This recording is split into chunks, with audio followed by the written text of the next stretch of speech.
오직 주만 우리의 전부가 된다는 찬양처럼 또 실제 찬양이 삶 속에 이루어졌던 사도 바울의 경험처럼 사도 바울이 다메섹 도상에서 주를 만난 이후의 삶을 아시는 것처럼 이렇게 표현합니다. 그리스도가 그의 전부였다. 그의 전부였다. 또 다른 표현을 빌리면 그의 전 존재를 그리스도가 사로잡아 버렸다. 오직 주만, 오직 주만. 만국의 보배로 영광의 소망으로 우리 주님께서만 우리 마음에 자리하는 그 은혜를 경험할 때 구원이 얼마나 실제가 되어지고 하나님의 교제가 얼마나 실생활에 그대로 실제 나타나는 복음의 경험이 무엇인가를 경험할 때 아마 야곱 여인처럼 우물가 여인처럼 물고기를 왜 던져버리는지가 이해가 된다고 생각이 들으십니다. 이것이 주의 길인가? 기도처럼 내가 과연 주의 품성을 내가 대변하고 있는가?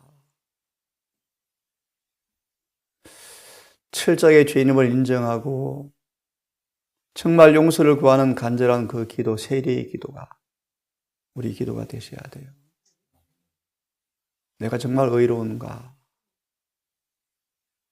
오늘 주님이 나를 하늘에 소환하셔서 기록책을 살피시고 나를 심판할 시간이 되어지면 과연 오늘 중요한 주제를 다룹니다. 하나님의 의가 우리의 의로 나타났을까? 에녹처럼 그래서 같은 수준의 온유와 인내와 사랑이 나타났을까? 다시 한번 이 찬양을 생각하시면서 오늘도 하루가 시작이 되어질 텐데요. 우리 모든 삶 속에 오직 그리스도만이 자정하시는 그 믿음의 선한 싸움을 꼭 놓치지 마시고 행동 속에, 생각 속에, 우리 마음 속에, 우리 생활 전부 속에 그리스도께서만이 나타날 수 있도록 끊임없이 그리스도를 바라보시는 하루가 되기를 간절히 바랍니다. 어제 또 공부를 원하셔서 해질녘 공부를 하게 되어지면서 제가 다시 큰 용기를 얻었습니다. 우리가 섬기는 예수께서 얼마나 사랑이 많으신지, 얼마나 인자하신 분이신지.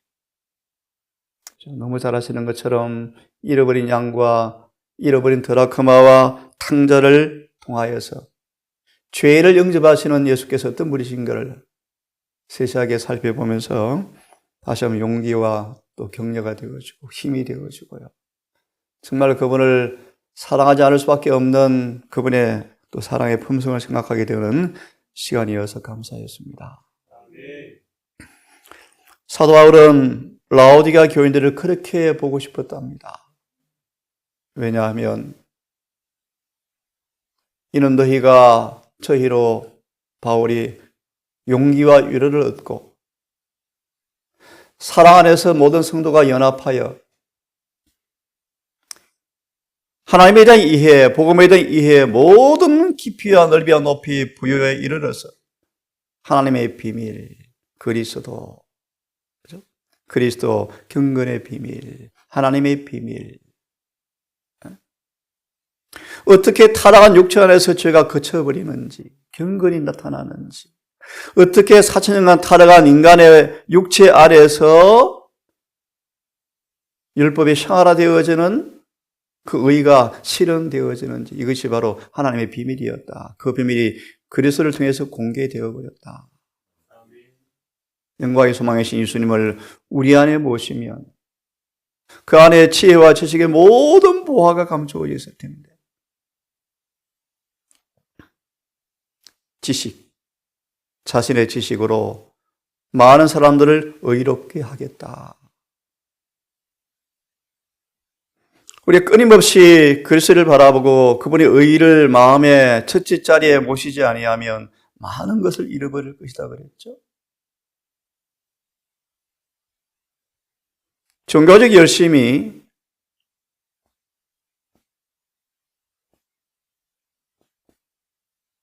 의처럼 가장될 때가 참 많습니다.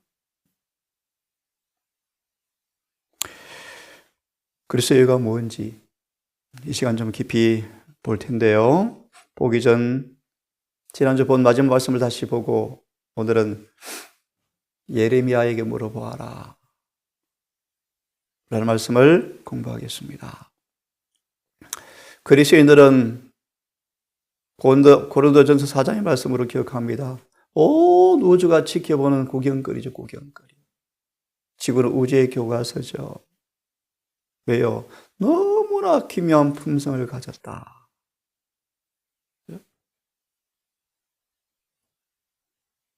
사무엘의 1장을 보시면 사무엘은 그리스도의 품성을 반사하였다. 기묘하죠. 청렴하죠. 정직하죠. 일을 위해서 절대 일을 하지 않죠. 경건하죠. 소박하죠. 하지만 슬픈 사실은 육신에 속한 이스라엘 사람들이 이제 사무엘을 바라보면서 경건의 실정을 낳았다. 너무 경건하니까 실정이 나버렸다. 그 경건 말고 우리에게도 왕을 주십시오. 이게 육신에 속한 사람들의 반응이죠. 그래서 나라가 망했죠. 오늘 그런 부분을 볼 것입니다. 온 우주에서 선악의 대쟁투를 여러분 영혼 속에서 하나님의 품성으로 회복되어지는지 아닌지를 지켜보고 있는데 이런 사람들은 기묘한 사람들은 우리 영혼의 성수를 사단이 자신의 품성을 찢기 위해서 끊임없이 시험과 유혹으로 공격하는데 이 기묘한 사람들은 참 신기하다. 왜 신기한가? 원수 마귀가 그런 공격을 해올 때 원수의 꾀를 잘 간파하는 지식을 가지고 있다. 그렇죠? 지혜와 지식이 예수님 아시죠? 예수께서 너무 지식이 탁월하니까 그 당시 신학자들이 수지자 삼으려고 손짓을 내밀지만 예수님은 관심이 없죠. 어린 예수님은. 그 사람 지식에 놀랍죠. 아이 예수를 바라보고 지식에 놀랍죠. 베레시는 이렇게 말하죠. 주님은 어린 예수님은 아버지에게서 그 지식을 배웠다. 지혜를 배웠다. 어떻게 세상에서 독특한 품성으로 형성되어져 가는지를, 어떻게 시험을 이길 수 있는지를. 자, 보십시오. 이 기묘한 사람들은 강교한 꾀에 대처하여 대쟁투 상하를 열심히 보셔야 돼요. 6,000년간 개발되어 왔던 마귀의 모든 전술과 전략이 다 퍼부어져요. 마지막 교회. 우리는 지금 현대 진리를 연구해야 하는데 어떻게 성소와 조화되어지는지, 어떻게 죄에서 깨끗해지는지, 어떻게 마귀의 꾀를 다 간파하고, 어떻게 마귀의 악마 같은 손길이 어느 부분에 스며들어서 미쳐서 교회를 타락시키는지, 우리를 죄짓게 하는지. 시므온은 기가 막힌 지식을 가졌죠. 시므온에 어떤 지식이 왔죠? 마리아가 아기 예수를 안고 오는데 하늘의 지혜가 번쩍이니까요, 아기 예수를 바라보고 너무 기뻐서 어쩔 줄을 모르는데 마귀는 세상의 지식으로 눈을 감겨서 메시아를 알아보지 못하는 제사장들이 줄지어 앉아 있는데 시몬 할아버지가 예수를 알아보자 사탄은 미쳐 날뛰었고 분노했다. 화가 나버렸다. 그 지식을 누구한테 배웠습니까? 그 지식을 가져셔야 돼요. 지식을. 이들은 이 지식을 통하여 마귀의 꾀를 간파해버리고 기록되었을 때라는 말씀으로 마귀를 이겨 대처하는 것을 보고 하늘의 천사들은 그렇게 기뻐합니다. 이들은 그 지식과 지혜를 통하여 하늘의 지혜를 통하여 마귀의 공격에 획득하는 승리를 할 때마다 생명의 면류관에 보석들이 별이 하나씩 더해간다. 승리한 날에는 온 우주가 개가를 부르며 기뻐한다. 천사들은 이렇게 기뻐한대요. 여러분, 남이 변화되는 걸 보고 기뻐하기를 바랍니다. 남이 잘 되는 걸 보고 기뻐하십시다. 나는 죽고 남이 칭찬을 받을 때도 더 기뻐하십시오. 이게 하늘의 의입니다. 하늘의 의. 이 의가 가득하면 시기 질투 있을까요? 없죠. 사라지죠. 그렇죠. 천사들의 검은고들은 육생의 나름 멜로디와 함께 매우 같이 음악을 내면서 온 하늘은 우리 이길 때마다 하늘은 찬송이 울려 퍼진답니다. 지난번 이 부분까지 공부했습니다. 아담에게 물어보아라.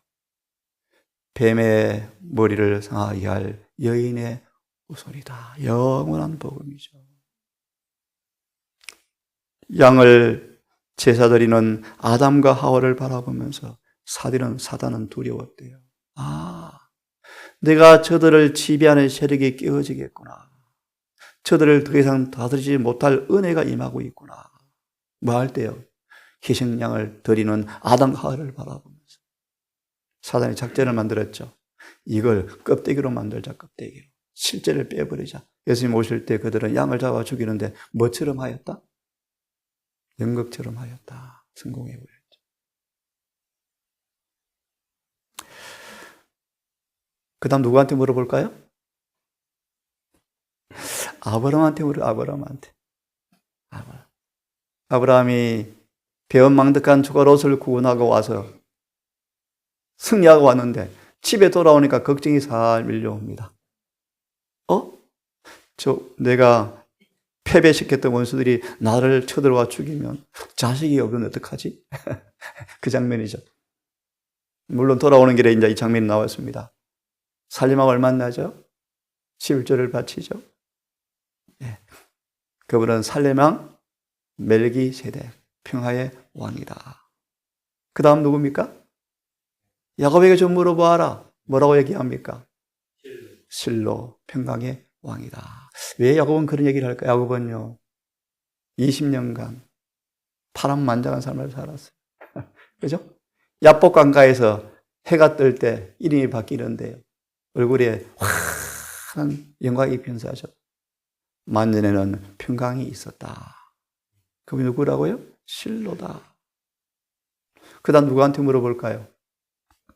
이사에게 좀 물어보자. 뭐라고 말합니까? 임마누엘. 이사야 7장, 8장, 마태 1장, 임마누엘. 그 다음요, 9장의 말씀을 인용하시면서 기묘자다, 모사다, 전능하신 하나님이시다, 영존하신 아버지시다. 오늘은요, 정말 너무너무 중요한 말씀이죠. 예레미야한테 물어봅시다. 예레미야한테. 내일까지 다뤄야 되겠네요. 너무너무 중요한 주제니까요. 예레미야는 예수님은 다윗의 가지입니다. 미리 말씀드리면 이사야는 순입니다. 히브리서로 말씀을 드리면요, 우리와 같은 타락한 육체로 오셨습니다. 우리와 같은 조상 가지, 뿌리가 같습니다. 뿌리가 같습니다. 뿌리가 같습니다.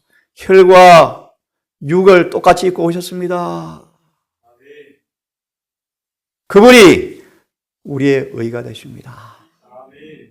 기가 막힌 복음이요. 예레미야에게 물어보십시다. 다윗의 가지입니다. 다윗의 혈통을 따라 태어나셨습니다. 로마서 1장 3절 말씀. 다윗의 뿌리, 다윗의 혈통, 질그릇 같은 인성으로 사탄이 구속의 기능이 선포되어지고 말씀이신 하나님께서 인간의 몸으로 입고 온다 그랬을 때 사탄은 침대에 가서 잘 뻔했대요. 아이고 어서 와 식은 죽 먹거지. 천사도 타락시켰고 타락 전에 아담도 타락시켰는데 타락해버린 인성을 가지고 오면 식은 죽 먹거지 라고 생각했는데 사탄이 기가 막힌 일이 발생하죠. 30년간 두들겨 패도 금이 안 가니까요. 그것이 가지에서 이루어졌다. 혈과 육 같은 몸에서 이루어졌다. 이것이 경건의 비밀이다. 여기 안에 우리의 의가 들어있다. 그 의는 우리의 것이 될 수 있다. 이것이 복음이요. 한번 풀이해 보겠습니다. 스가랴서는 말씀하시기를 보라 여호와께서 순이라 이름하는 사람이, 킹제임스 버전은 가지라 이름하는 사람이, 가지, 혈과 육 같은 요즘 법칙의 지배를 따라 태어난 그런 연한 순이 얼마나 연합니까? 그렇죠? 자기 곳에서 베들레헴에서. 조금 확대 해석하겠습니다. 어찌 그곳에서 선한 것이 날 수 있어? 그런 곳에서. 맞나요? 그런 곳에서. 예수님도 나사렛 동네에서 큰 가난한 육신의 부모를 위탁받고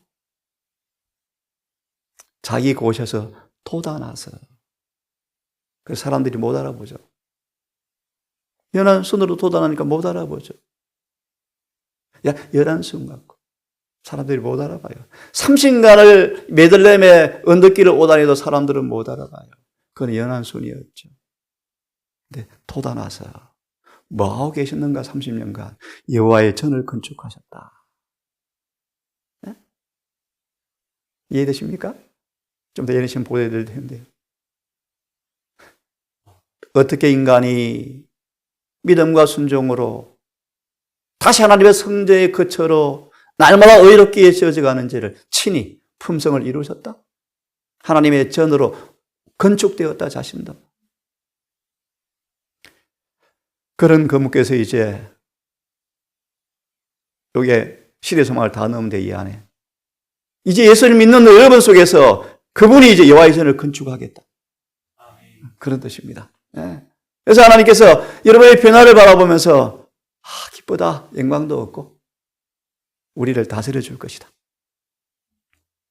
이것이 바로 구속의 경륜이었는데 이 경륜을 아버지와 예수님께서 회의하셔서 계획을 입안하셔서 실행하러 오셨다. 말씀입니다. 여러분. 이 동일한 말씀을 이사야는 이렇게 말합니다. 예수님은 연한 순같이 자라는 것. 마른 땅에서 나온 줄기 같아서. 예, 줄기. 같은 동이어요. 순. 연한 줄기 같아서. 그 모양도 없고 풍채도 없었죠. 풍채도 없었죠. 우리의 보기에 흠모하는 아름다운 것이 아무것도 없다. 그 아름다운 백합꽃이 연한 순으로 나올 때는 모양이 별로 없어요. 꽃이 필 때 백합이죠. 연한 순 같죠. 다 순들은 특별히 예쁜 것이 없어, 그죠? 다 비슷비슷합니다. 꽃이 필 때 영광이 나타나죠. 연한 순 같고. 이 말씀까지 읽고 마쳐야 되겠네요. 예수께서 전을 건축했다는 말씀을 들어보세요. 이스라엘은 그들 자신의 길을 선택하였다. 그들은 모형대로 건축하지 않았다. 예루살렘의 성전은 하나님께서 그들을 바라보시는 이상의 표현이었죠. 너희도 이렇게 지어져라라는 것이 예루살렘 성전인데 와 멋있다 해놓고 자기들은 그렇게 안 지어졌잖아요. 맞죠? 네, 그런 뜻이. 하지만 하나님께서 내재하신 참된 성전이신 그리스도께서는 당신의 지장생애 하나하나를 하나님의 이상과 일치되게 형성시키셨다. 여호와의 전을 건축했다. 그런 말이에요. 이렇게 말했다. 어떻게 지었는가? 내 성질대로, 내 고집대로, 내 충동대로, 내 감정대로가 아니고 하나님이시여 주의 뜻 행하기 즐기오니 주의 법이 내 심중에 있어서 매 삶마다 내 마음에 있는 당신의 법대로 내가 일치하며 살았습니다.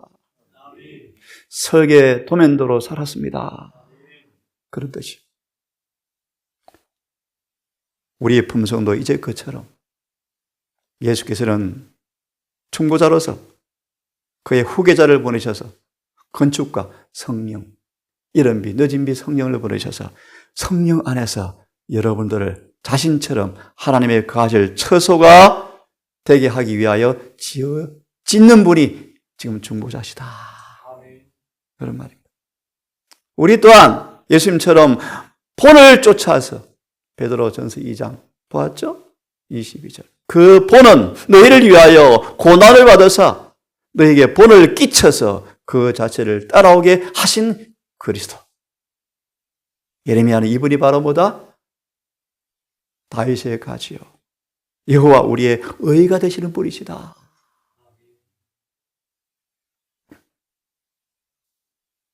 이 부분은 숙제입니다.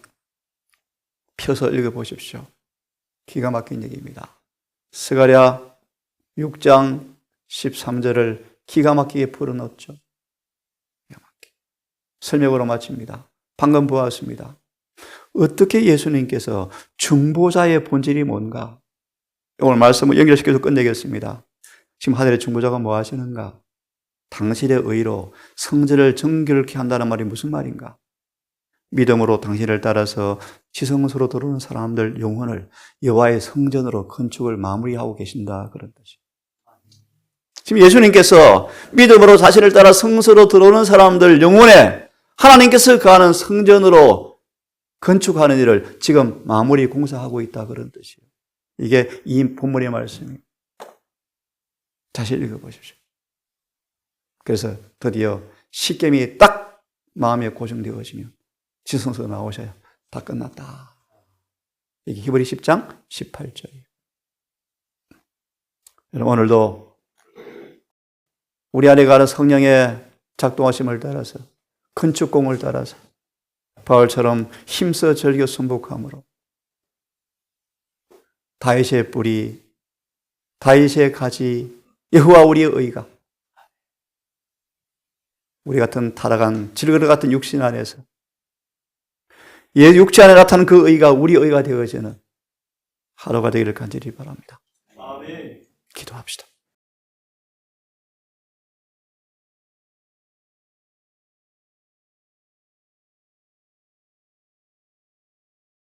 아버지,